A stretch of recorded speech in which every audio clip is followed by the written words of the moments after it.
Two stupid children. Foolishness. Once upon a time, there was an old carpenter with a shiny, bald head. On sunny days, his head shined so brightly that people shaded their eyes when talking to him. On such a sunny day, a hungry mosquito was attracted to the old carpenter's bald half head. He landed on it and started biting into it. The carpenter was busy smoothing a piece of wood with a plane. When he felt the mosquito biting him, he tried to chase him away. But the hungry mosquito would not leave such a good-looking meal.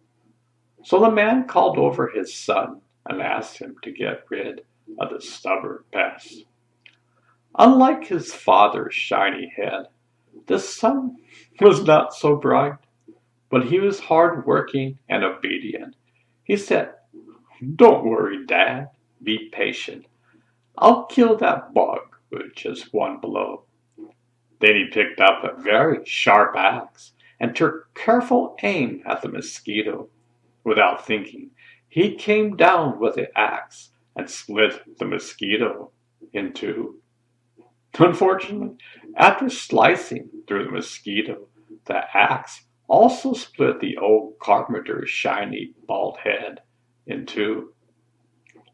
Meanwhile, an advisor to the king happened to be passing by with his followers. They saw what had just happened, were quickly shocked that anyone could be so stupid. The king's advisor said, "Don't be surprised by human stupidity. This reminds me of a similar event that occurred just yesterday. In a village not far from here, a woman was cleaning rice.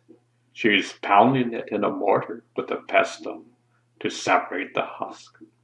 As she worked up a sweat, a swarm of flies began buzzing around her head. She tried to chase them away, but the thirsty flies would not leave. Then she called over her daughter and asked her to shoo away the bothersome bugs. Although she was a rather foolish girl, the daughter always tried her best to please her mother. So she stood up from her own mortar, raised her pestle, and took careful aim at the biggest and boldest of the flies. Without thinking, she pounded the fly to death. But of course, the same blow that killed the fly also ended her mother's life. You all know what they say," said the advisor, finishing his story. "With friends like these, who needs enemy?"